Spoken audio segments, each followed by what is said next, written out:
ذاب الرجال وحال دون من ሐይድ ላይ ሆኖ ቃይደቱን ኑራንያን ማሰማት መቅራት እንዴት ይታያል የሚል ነው። ቃይደቱን ኑራንያ ቁርአን አይደለም። ቁርአን ሐይድ ላይ ሆኖ መቅራት አይቻልም የሚሉ ዑለሞች ዘንድ እንኳን ቢሆን ቃይደቱን ኑራንያን መቅራት፣ የተፍሲር ክታቦችን መቅራት፣ የዕልም ክታቦችን ማገላበጥ ሐይድ ላይ ላለች ሴት አይከለከልም፣ በጓንትም ያለ ጓንትም ማለት ነው። በመሆኑም እዚህ ላይ ለተጠየቀው ጥያቄ ምላሹ ሐይድ ላይ ሆኖ ቃይደቱን ኑራንያንም ይሁን ቃይደቱል በግዳዲያንም ይሁን ሌሎችንም ቁርአን መማሪያ መጽሐፎችን ይዞ መቅራትና ማስቀራት ምንም ችግር የለው። ቁርአንን ራሱን መቅራት ይቻላል አይቻልም? ይህ ነው በዑለሞች መሃል ሰፋ ያለ ኺላፍ ያለበት። እዚህም ጋር ይህን አስመልክቶ ሁለት ጥያቄዎች ቀርበዋል። ቁርአንን በጓንት መቅራት ይቻላል ወይ? ቁርአንን በሞባይል መቅራት ይቻላል ወይ የሚል ጥያቄ ቀርቧል። መጀመሪያ ላይ ተራዊህ ሰግዳለሁ፣ ዊትሩንም አብድሬ ሰግጄ ኋላ ላይ ተነስቼ ሰግድ ደግሞ ሌሊት በመሰግድበት ጊዜ ዊትሩን መድገም እችላለሁ የሚል ጥያቄ ነው። በአንድ ሌሊት ሁለት ዊትር እንደሌለ ነብዩ አለይሂ ሰላቱ ወሰላም ተናግረዋል። ላ ዊትራኒ ፊ ሌሊትን ብለዋል። በአንድ ሌሊት ሁለት ዊትር የለም ብለዋል። ጥያቄ ኒቃብ ለብሼ አረቦች ቤት እሰራለሁ፣ እጀ ጉርድ የሆነ ልብስ ነው የምለብሰው፣ ይህ እንዴት ይታያል?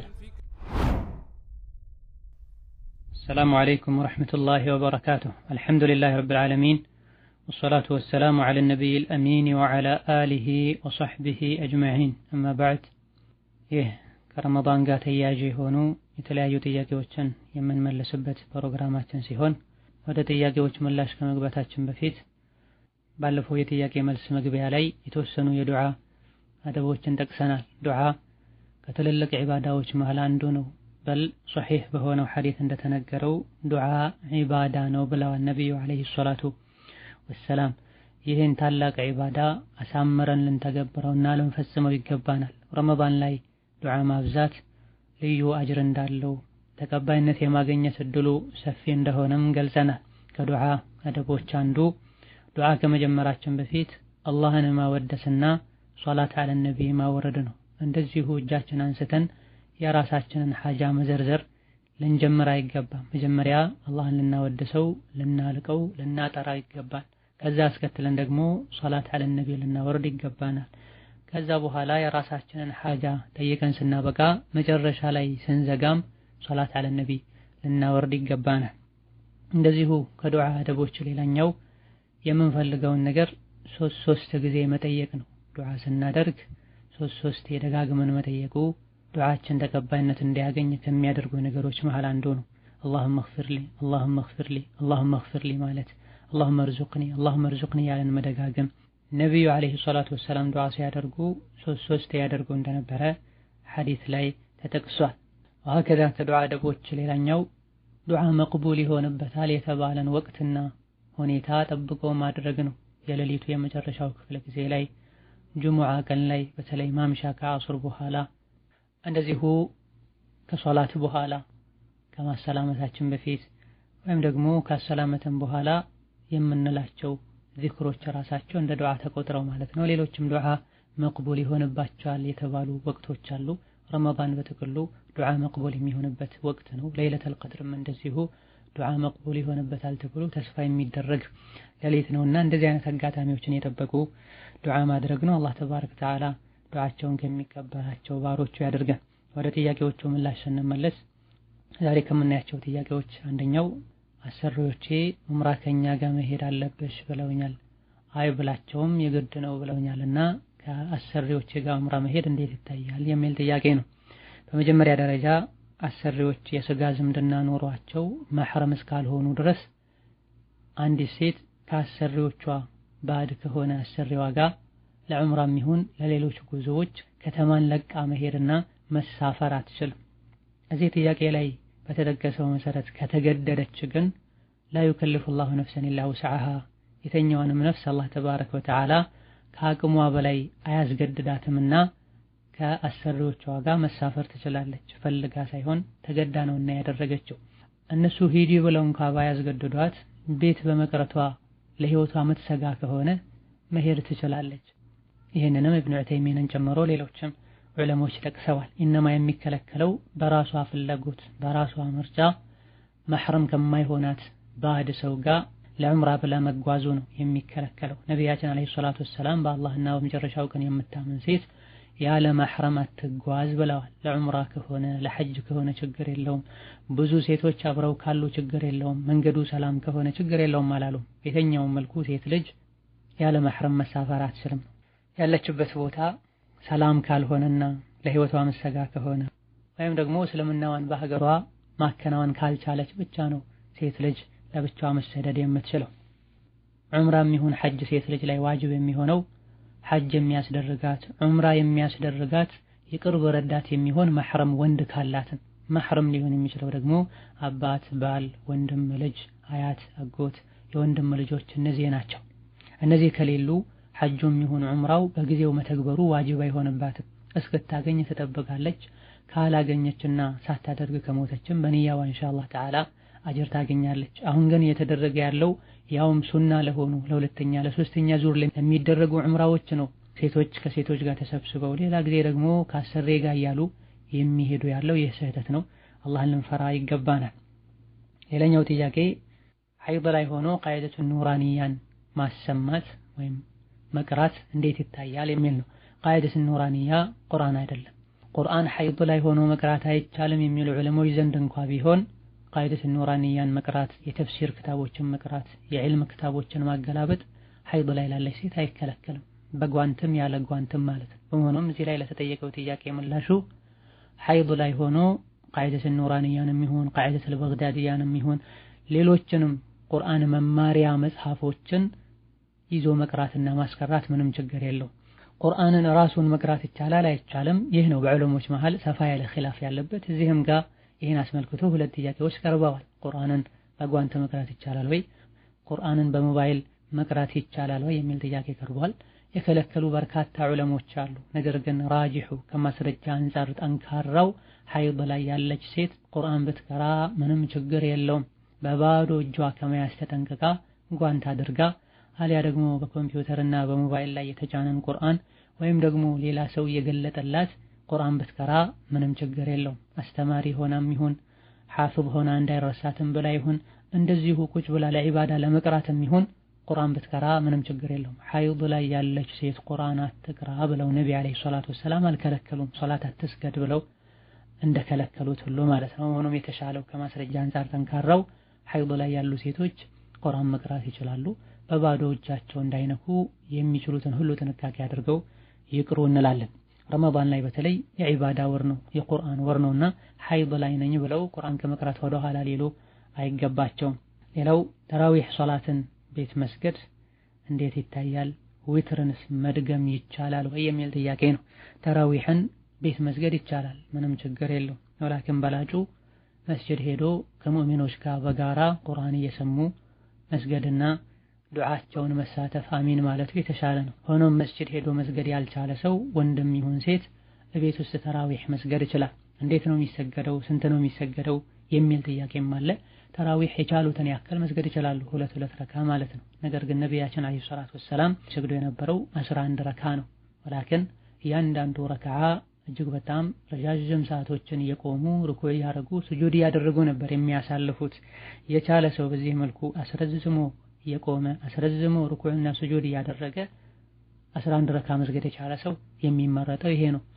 ካልሆነ 21 መስገድ ይቻላል፣ 23 መስገድ ይቻላል፣ 40 መስገድ ይቻላል፣ 30 ምናምን መስገድ ይቻላል። ነብዩ አለይሂ ሰላቱ ወሰላም ሶላቱል ለይሊ መትና ብለዋል። የሌሊት ሶላት ሁለት ረካ ነው ብለዋል። ሶላት ተራዊህ ከሌሊን የሚመደበው። ሌላ ከጥያቄዎች መሃል አንዱ መጀመሪያ ላይ ተራዊህ ሰግዳለሁ ዊትሩንም አብድሬ ሰግጄ ኋላ ላይ ተነስቼ ሰግድ ደግሞ ሌሊት በመሰግድበት ጊዜ ዊትሩን መድገም እችላለሁ የሚል ጥያቄ ነው። በአንድ ሌሊት ሁለት ዊትር እንደሌለ ነብዩ አለይሂ ሰላቱ ወሰላም ተናግረዋል። ላ ዊትራኒ ፊ ሌሊትን ብለዋል። በአንድ ሌሊት ሁለት ዊትር የለም ብለዋል። ሆኖም መጀመሪያ ዊትር የሰገደ ሰው ኋላ ላይ ተነስቶ ሁለት ረካ ቢሰግድ ምንም ችግር የለው። ሁለቴ ዊትር መስገድ አይቻልም ነው እንጂ የተባለው መጀመሪያ ዊትር የሰገደ ሰው ተነስቶ ኋላ ላይ መስገድ ከቻለ አይስገድ ተብሎ አልተከለከለም። ዊትሩን እንዴት ያድርገው የሚለውን በተመለከተ የተወሰኑ ዑለሞች መጀመሪያ የሰገደው ዊትር ይበቃዋል፣ ኋላ ላይ ሁለት ረካ ብቻ ይስገድ ብለዋል። ኢማሙ ሶላት ተራዊህን እስኪያጠናቀቅ ድረስ አብሮ መስገድ ሌሊቱን በሙሉ ሲሰግዱ እንዳደሩ እንደሚቆጠር ነብዩ አለይሂ ሰላቱ ወሰላም ተናግረዋል። ኋላ ላይ ተነስቶ መስገድ የፈለገ ሰው ሁለት ረካ ያደረገ መስገድ ይችላል። ሌላኛው ጥያቄ ሐይድ ሲሆን ሳምንት ብቻ ነበረ የሚቆይብኝ፣ አሁን ግን 15 ቀን አልፏል፣ አልቆመም፣ ሶላቴን ጾሜን እንዴት ላደርግ የሚል ጥያቄ ነው። የሐይድ ወይም የወር አበባ ደም በሽታው በከለሩ በሁኔታው ይታወቃልና የወር አበባ ደምን መስፈርቶችን ምልክቶችን ያሟላ ደም እስከፈሰሰ ወይም እስከወረደ ድረስ ሶላትና ጾምን ማቆም ግዴታ ይሆናል። የወር አበባ ደም እየወረደ ሶላት መስገድ ጾም መጾም ሐራም ነው፣ ወንጀል ነው። የግድ ሁሌም 7 ቀን ብቻ ነው የሚፈሰው ማለት አይደለም። አንዳንዴ ሊቆይ ይችላል፣ አንዳንዴ ከ7 ቀን በላይ ሊወርድ ይችላል። ራሱን የቻለ ከዚህ አያልፍም ተብሎ የተገደበለት ጊዜ የለም በሸሪዓችን። አብዛኛውን ጊዜ 7 ቀን ብቻ ሊፈስ ይችላል፣ ሌላ ጊዜ 6 ቀን፣ አልፎ አልፎ ደግሞ በጣም ከበዛ 15 ቀን ሊቆይ ይችላል ተብሏል የፍቅህ ክታቦች ላይ እንደተጠቀሰው። ከዛም በላይ ሊቆይ ይችላል፣ 20 ቀን ሊቆይ ይችላል። ኢነማ ላ ዩጥቢቁ ሸህረ ኩለሁ ወሩን ሙሉ በሙሉ የወረደ አይቆይም ነው እንጂ የተባለው። በወር ውስጥ ለ20 ቀን ይቆይ ለ22 ቀን ይቆይ የወር አበባ ደም ምልክት እስከያዘ ድረስ ሶላትና ጾምን ማቆም ሌሎችንም በሐይድ ምክንያት የሚከለከሉ ነገሮችን መከልከል ግዴታ ይሆናል። ከዛ በኋላ የቆየውን ያክል ጊዜ ቆይቶ ሴት ልጅ ከወር አበባ ደም ስትጠራ የሚታየው ምልክት ከታየ ታጥቦ መስገድ ግዴታ ይሆናል። የወር አበባ ደም ሲቆም የሚታየው ምልክት እስካልታየ ድረስ የሚወርደው ደምም የወር አበባ ምልክቶችን የወር አበባ ደሞችን ምልክት እስከያዘ ድረስ መሰበርና መታገስ ያስፈልጋል። ወሩን ሙሉ የወረደ እንደሆነ እንደዚሁ ደግሞ የወር አበባ ደም ምልክት ከሌለው የበሽታ ደም ሊሆን ይችላልና ይሄኔ የወር አበባ ደም ሳይሆን የበሽታ ደም ነውና መጨረሻ ላይ አንዴ ገላን ታጥቦ ከዛ በኋላ መስገድ ይቻላል። ብዙ ጊዜ ለእንዲህ አይነት የወር አበባ ደም መዛባት ሰበብ የሚሆነው የእርግዝና መከላከያ መድኃኒቶችን መውሰድ ነው። ሌላ ጊዜ ደግሞ ጉዳትና ስራ መብዛት ሊሆን ይችላልና እንደዚህ ዒባዳን ለማዛባት ሰበብ የሚሆንን ነገር ከማድረግ ጥንቃቄ ማድረግ ያስፈልጋል። የተከሰተና በጣም ያደናገረንም እንደሆነ ወደ ሐኪም ቤት ጎራ በማለት ይህ የወር አበባ ደም ነው ወይስ የበሽታ ደም ነው ብሎ በምርመራ ማጣራቱ የተሻለ ነው እንላለን። ሌላኛው ጥያቄ ዙህር የተበላ አዳን ቢል ምን መደረግ አለበት? አዳን እንደሰማን ማቆም ነው የሚጠበቅብን። ልክ መግሪብ አዳን ሲል እንደምናፈጥረው ልክ ሱብሒ አዳን ሲል ወይም የፈጅር ወቅት ሲገባ ምግብ ማቆም መጠጥ ማቆም ይወጅብብናል። አንዳችሁ እየበላ ሳለ ወይም እየጠጣ ሳለ አዳን ቢሰማ የያዘውን ሳይጨርስ አያቆም የሚል ሐዲስ አለ። ይህን ዑለሞች በብዙ መልኩ ፈስረውታል። በላጩና የተሻለው ልክ አዳን ሲል ጎህ ሲቀድ መብላት መጠጣትን ማቆም ነው። አዳን እየሰሙ ወይም ፈጅር መግባቱን ያወቁ መብላት መጠጣቱ ስህተት ነውና መታቀብ ይኖርብናል። ሌላኛው ጥያቄ ሙሳፊር ቢበላ ነው የሚሻለው ወይስ ቢጾም ይላል። እንደ ሁኔታው ነው። መጾሙ የሚቀለው ከሆነ መጾም ይሻላል፣ መብላቱ የሚቀለው ከሆነ መብላት ይሻላል። በነቢዩ ዘመን ሰለላሁ ዐለይሂ ወሰለም ሱሐቦች መንገድ ላይ ሆነው ከነቢ ጋር የበሉም አሉ የጾሙም አሉ። ጾሙ የሚጎዳው ከሆነ ማፍጠሩ የተሻለ ነው። ከነቢ ጋር አለይሂ ሰላቱ ወሰላም ጉዞ የሄዱ ሱሐቦች አንዱ በጣም ደክሞት ሱሐቦች ከበውት ያናፈሱለት አይተው ይህ ምንድነው ብለው ነቢ ሰለላሁ ዐለይሂ ወሰለም ሲጠይቁ በጾሙ ምክንያት ደክሞት ወድቆ ነው ሲባሉ መንገድ ላይ መጾም መልካም አይደለም ብለዋል። ለእንዲህ አይነቱ ሰው ለሚደክመው ሰው ብለው ዑለሞች ፈስረውታል። የማይደክመው ሰው ከሆነ መጾም ይችላል። የሚደክመውና የሚከብደው ሰው ከሆነ መብላት ይችላል። ኋላ ላይ ፈጥኖ ቀባ ማውጣት ይጠበቅበታል። ስለዚህ በላጩ በጥቅሉ መጾም ነው ወይም ደግሞ አለመጾም ነው አንልም። እንደ ግለሰቡ እንደ ሁኔታው ይለያያል። ሌላኛው ጥያቄ አሰሪዎቼ ሺሻ ያጨሳሉ፣ እቃውን አጥቤ የማዘጋጀውና የማነሳው እኔ ነኝ፣ ሐራም ይሆንብኛል ወይ ይላል። ይህ ጥያቄ በተደጋጋሚ ከሚነሱ ጥያቄዎች መሃል አንዱ ነው። አላህ ተባረከ ወተዓላ በተከበረው ቃሉ በመልካም ነገር ተጋገዙ፣ ተባበሩ፣ በወንጀል አትተባበሩ ብሏል። ሺሻ ማጨስ፣ ስጋራ ማጨስ እነዚህ ሁሉ ሐራም ናቸው። ጤናን የሚጎዱ ገንዘብን የሚያባክኑ አልፎ ሁሉ ከዒባዳ ሊያዘናጉ የሚችሉ ነገሮች ናቸውና ሙስሊም ሊረቃቸው ሊጠነቀቃቸው ይገባል። ይሄን የሚሰሩ ሰዎችን ማገዝ፣ ጫቱን ስጋራውን ገዝቶ ማምጣት፣ ሺሻውን አዘጋጅቶ ማቅረብ እነሱን ወንጀል ላይ ማገዝ ነው። ወንጀልን መስራት እንደሚከለከለው ሁሉ ወንጀል ላይ ማገዝም ይከለከላል። ለጥያቄው ምላሽ አዎ ይህ ተግባር ሐራም ነው። ከእንዲህ አይነቱ ስራ መታቀብ ግዴታ ይሆናል። ሌላኛው ጥያቄ ንቃብ ለብሼ አረቦች ቤት እሰራለሁ፣ እጀ ጉርድ የሆነ ልብስ ነው የምለብሰው፣ ይህ እንዴት ይታያል? ንቃብ የተደነገገው ወይም ሒጃብ ሙሉ በሙሉ የተደነገገው ሴት ልጅ ራሷን ከአጅነቢ ወንድ ለመከለል ለመሰተር ነው።